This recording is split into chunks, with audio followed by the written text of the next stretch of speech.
Hello friends, you're now waiting for your interview, isn't it? Your group discussion, essay writing, group exercise, or case study, one or more of these processes are over, and now you're waiting for your turn for the interview. When your turn comes, an official will call out your name and will usher you towards the door of the room where the interview panel is waiting for you. No need to rush. Take a couple of deep breaths, gather your thoughts, and then knock the door and go in. After you enter, close the door behind you. Walk in with a smile. You should radiate confidence. You should radiate energy. You should not look like a lamb being led to the slaughterhouse. You understand what I'm trying to say? Look at the interview as an opportunity. Given a chance, hundreds of students who took the entrance exam but did not get an interview call would have traded your interview slot with you if that was possible. So the interview is a great opportunity for you, isn't it? Do not have any self-doubts about your profile. I've already explained that in a separate video. The link to that is in the description. Greet the interview panel. Say good morning sir, good morning ma'am, or good afternoon sir, good afternoon ma'am, depending on what time of the day it is. You can say sirs ma'am, ma'ams sir, depending on the composition of the panel. Usually there will be multiple people on the panel, including professors from the institute. There could be an alumni, there could be an expert from the industry. Wait for the interview panel to ask you to take a seat. Never sit down before you are asked to take a seat. I can tell you the experience of one of my students who went for an interview at IIM Ahmedabad. When he walked in, the interview panel took absolutely no notice of him. They were busy talking to each other, exchanging some notes. So our man walked in, waited for a while. Then he tried to get the attention of the interview panel by shuffling his feet. No response from the panel. Then he cleared his throat. No response from the panel again. He waited for a few more moments and then he pulled the chair and sat down. Immediately, the interview panel woke up. They asked him, who asked you to sit down? Now, if you're caught in such a situation, which you shouldn't, what would be your response like? Would you say that I thought the chair was for the candidate? Would you say I waited for a while and then I sat down? No. Use this beautiful word in English called sorry. Whenever you're caught in a difficult situation in an interview, say sorry. Sorry, sir. Sorry, ma'am. The reason behind what transpired was because the candidate, while filling up the form and giving it to the institute, had mentioned one of his chief attributes as patience. So the interview panel was trying to check the tolerance level, the limit of his patience. So that is the reason why we should be very clear about all the things that we have written on the form which we have given to the institute, and prepare from A to Z, starting from your name to every detail that you have mentioned in the form, and prepare on all possible kinds of questions. So wait for the interview panel to ask you to take a seat, and once they do that, sit very comfortably in the chair. Use the backrest. If you are carrying a folder with you, keep it on your lap. If you are carrying a bag with you, keep it by your side on the floor. Do not keep your elbows on the table. The table space is for the interview panel. Now, sometimes during the interview, they might ask you to work out something and explain it to them on paper. So they'll give you a pen and paper, and then you move forward or you lean forward and then use the table, use the pen and paper given to you to work out your answer and show it to them. Now, all of us carry with us a baggage which comes in different shapes, sizes and weights. The baggage is called ego. Many of us carry a chip on our shoulder, and in today's world, people are extremely opinionated. Please leave that baggage of ego outside the interview room and walk in. You need to treat the interview panel with utmost respect. Be polite and formal in your language. They are not your equals. They are the people who are going to decide on your selection to the B school, and most likely they would be a generation or more senior to you. So while you interact with them, answering their questions, liberally put in a few sirs and ma'am. I'm not saying that you keep pampering them overtly. That's not what I'm saying. What I mean is you should be very polite when you interact with them, be gentlemanlike, ladylike, and be formal and polite in your behavior. Never use college lingo or slangs during the interview. During the entire interview process, be sure to maintain proper eye contact with the interview panel. While you're answering a question raised by a panel member, you would be looking at him most of the time while answering, but in between, be sure to also take a look at the other panel members. So when you address the interview panel while replying to a question, you should take in all the panel members. If two people ask a question at the same time, then you should take care to answer both the questions. You can say, sir, can I answer your question first? XYZ. Ma'am, to come to your question, ABC. Do not walk into the interview room expecting a goody-goody feel-good kind of an interview. Do not expect them to start the interview by asking you to do a self-introduction. Most of the time, it may not happen. The reason is the interview panel knows that you have put in work on interview preparation, you have taken possibly mock interviews, you have already worked on many of the possible questions and prepared answers for them. So they want to catch you off guard and try and see what is behind the kind of formal mask that you wear for the interview. They can certainly start off by asking you, tell us 3 ways to reduce unemployment in the country. What does the word respect mean for you? Tell us 3 reasons why we should not select you. You have done all the preparation about why they should select you. So to put you off guard, they can ask you that kind of a question. They can ask you, you were waiting so long for your turn for the interview, so how did you spend your time? They can straight away jump into a subject question, something related to your degree subject. So the interview start can take different forms. At the same time, you should be prepared to do a self-introduction. They can ask you, tell us a word which will describe you. 1 word, that is.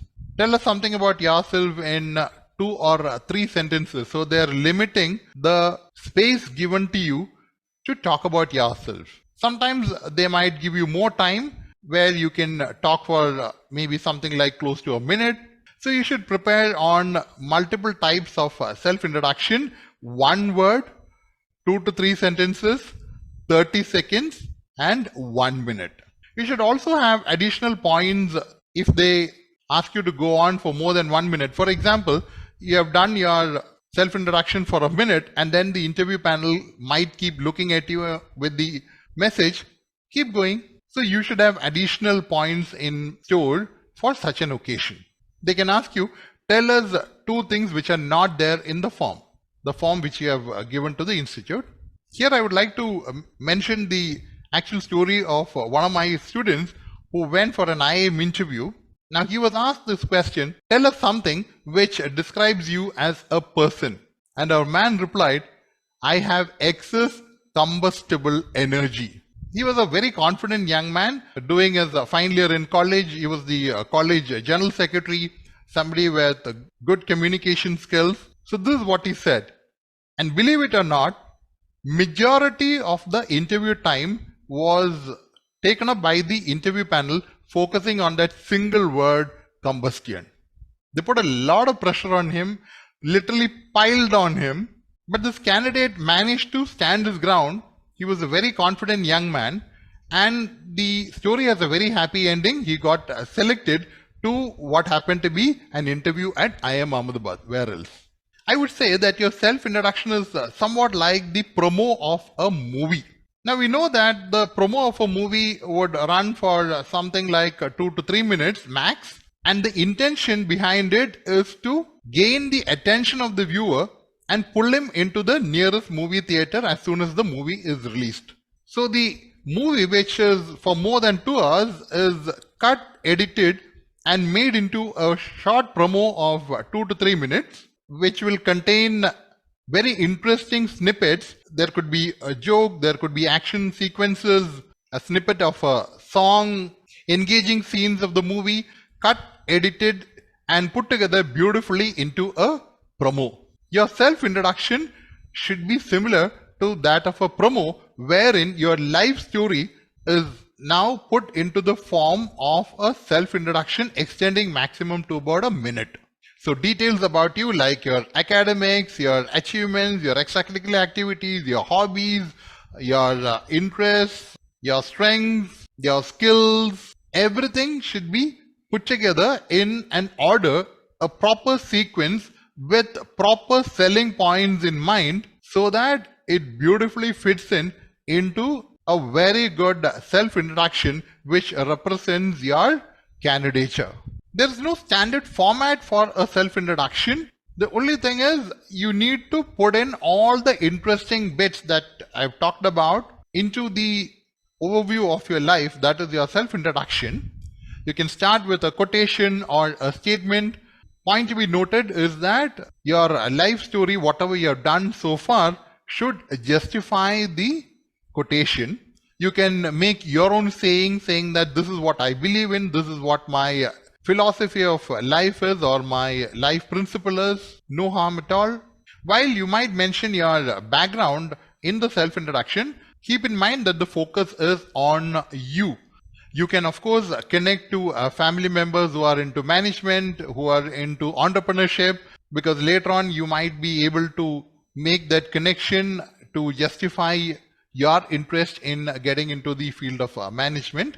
Again, be smart in mentioning points like, for example, if your father had a transferable job which meant that you had to study in various schools across various cities in India, then you can mention that by saying that it made you capable of adjusting to various cultures and environments. So that brings out a particular facet of your personality. For example, you can say, I studied in a Sainik school or in an army school, because again, you're saying that you went through a regimented system in your early days, which helped in character formation. So think about the selling points that you can come up with. You don't have the space to go into long statements because you're trying to pack everything into maximum 1 minute. So what you do is to leave a lot of cues for possible follow-up questions from the interview panel. So be smart in doing that. Now, of course, the interview panel would be very experienced. They would have seen hundreds of candidates like you of all shapes, sizes, attitudes from different parts of the country over the years. But still, some very interesting cues could lead to further questions from the panel, and the advantage is that you're prepared for that. Work on your self-introduction, go through that multiple times, each time improving on it, adding on to points, sequencing them in an order, prioritizing on the strength of the selling points, and the self-introduction should have a nice ending. I've sometimes seen students suddenly getting stuck towards the end of the self-introduction, and then they say with a shake of the head, that's all, sir. That doesn't look nice. So work on your self-introduction, record it, listen to it. I'm not saying that you by heart it, because then that would come out something like a recitation. No, you should remember the flow of the points so that you can easily connect to them while doing the self-introduction. And of course, you can make adjustments as you go along, depending on the time that you have. Maybe you get about half a minute to do that, or even less than that, sometimes a minute or more. So you need to be prepared for all these eventualities by having different variants of your self-introduction, starting from even one word as a description of your personality. Some students are very apprehensive about mentioning their academics during the self-introduction. They fear that by mentioning their academics, it would draw unwanted attention to their degree subject, and then the interview panel might ask questions on that. Now, please note that questions on subject basics, your degree subject that is, are an essential part of a B school interview, and you should prepare thoroughly on that. So be confident about mentioning your academics to whatever extent you want to. Again, convert your academic standings into selling points. For example, say in your degree entrance examination, your rank was 2,648 out of 2 lakh candidates who took the test. So instead of mentioning your rank, You can say that I was in the top 1% of the test takers for my degree level entrance examination. So that is the kind of selling point that you would make. You can do that by mentioning your standing in your department, in the college, in the university, if you have done well in academics, that is. So use every possible opportunity to try and make a telling point. There are 5 different types of questions which are asked during an interview. They are personal questions, career related questions, degree subject based questions, current affairs and GK, and work ex related questions. So these are the 5 different pillars, the 5 different types of questions which are asked. You should prepare extensively on each of them. We will go into each of these 5 types of questions in great detail in the forthcoming videos. So keep watching and keep learning. Happy preparation. Appreciate your time. Hope my insights were valuable and you benefit from my expertise. Catch the next video in our GD interview mastery series for MBA aspirants. The link is in the description. Stay tuned for more success tips.